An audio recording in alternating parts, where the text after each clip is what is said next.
Hey YouTube, I'm back. We're a little tight on space today, simply because it's gonna snow and rain possibly. So got the car in the garage with the wing.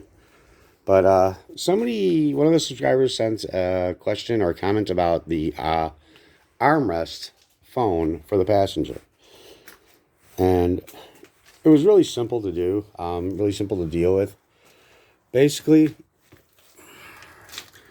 I bought one of the long extended arm phone holders that has that soft metal bendable rod inside of this loom. And I'm drawing power from the USB ports I had already installed just to have them there originally. It only took 2 drill bit holes in the arm. I started with like a 1/8 drill bit. And I think I just had to stretch the holes. It was pretty well big enough to drop the number 8 screws, I'm assuming they were. Or they look like. Through the tube. And pretty sure I drilled it from the outside with the mount in place, just kind of taped it in place so it didn't skirt around on me too much. And as you see, it's not a perfect level line, but it didn't really matter that much. It grabbed the tube and it holds there just fine. Simply because the whole arm here, all of the assembly for it is here. This little plastic block into the holder. And the 2 screws keep it nice and firm and steady. I got no movement on it at all. And I'm pretty sure they gave me this 1-hole strap. Or actually, no, it's a 2-hole strap, like for electrical conduit, for EMT, for 1/2 inch. So I put the USB wire inside the plastic loom. It just guides up inside there, pops back out near the top. I tied it around the pivoting joint. And I just made sure that when it was in place, there was enough room for you to comfortably be able to stick your arm under it and not have it, touching you or pressing on you or creating a problem for the passenger. Keeping in mind that the heating element I put in here does wrap over the front and around the sides. So the entire pad is heated except for the back side here, where I brought the wiring back in under. Sorry, the wind is kicking up out there. And then this just kind of turns and twists. And because it has this extra strap holding it, you can just flex it out and move it around when you want to. If you're trying to avoid sun glare on a phone, things like that. The concept was that my girlfriend could sit in the back seat, Bluetooth from her phone to the stereo, play whatever music she wants to hear while we're riding, and not lose all of her charge on her phone while doing it. Or even navigate. Again, I can put my cell phone up there on power, and I've got the iPod over here for with power to play music. But it was just, again, it's a gl1500 Gullwing, and luxuries and amenities are kind of Gullwing's thing. So this was just another little amenity that I added, hoping to make her passenger time more comfortable for her. It works pretty good. I leave slack on this cable so that I can, we can move the arm in and out for mounting the bike and getting on and off the bike and all that. And it doesn't cause any trouble. You go right past it. You don't feel it when you're exiting the bike. It doesn't get in the way. It's been fine. The cord is just kind of loose here. And then if you look, you see where the heating element wires I put in the tube. I couldn't do that with the USB cord for the phone holder because the jack on the end of the cord is too big, and I didn't want to drill away that much of this tube in order to push that through. And then the heating wires, they come out and they're just kind of spliced under and behind the loom, and I did such a good job of hiding them here. They're wrapped in tape that you don't notice any of this hardware is even there. Again, it's like the front dashboard.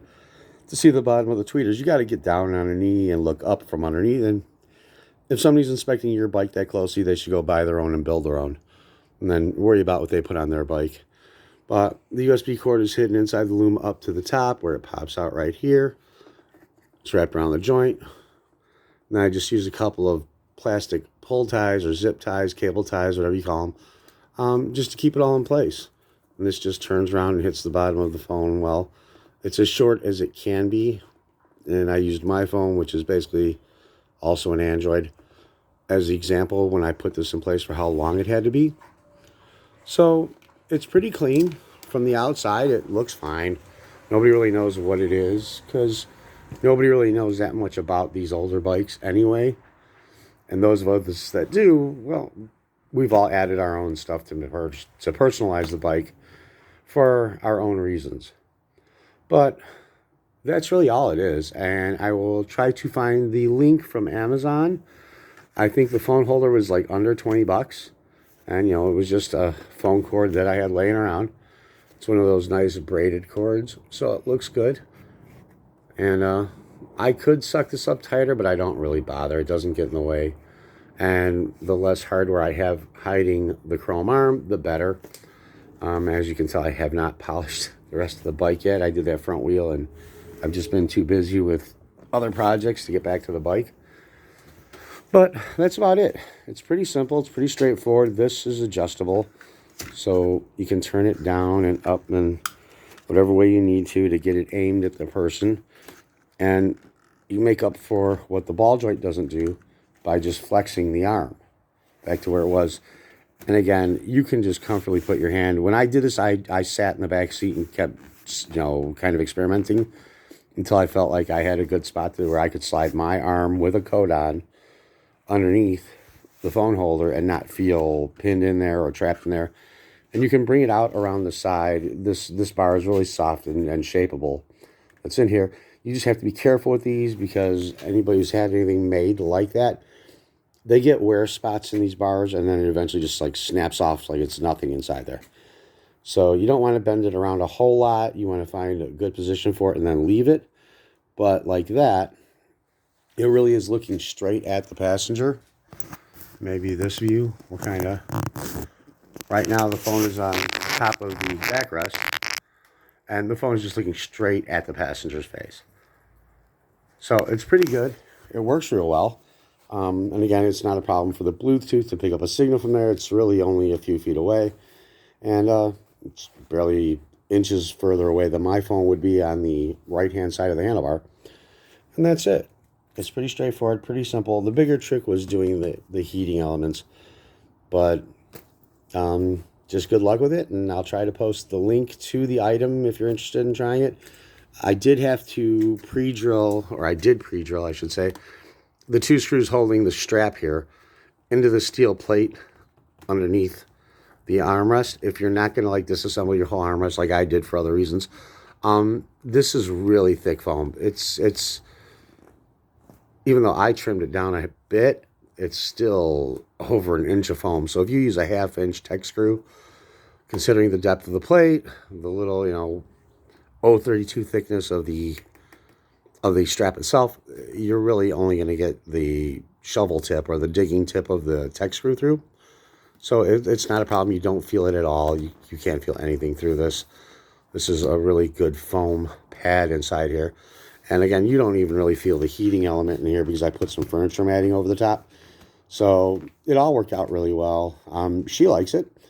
It means she doesn't have to have her phone in her pockets or anything like that. She can see her phone because she gets a lot of phone calls for work. So she can always have her phone on display when we're riding, and she can always use it for the music player. Again, it just kind of, it's another amenity for the passenger, and it doesn't really affect the bike at all. Matter of fact, it actually, like now, you can use it as a grab handle to pull the armrest out. And this is strong enough that it doesn't just bend with any touch. It's solid. It's in there. So that's really all it is. Two screws.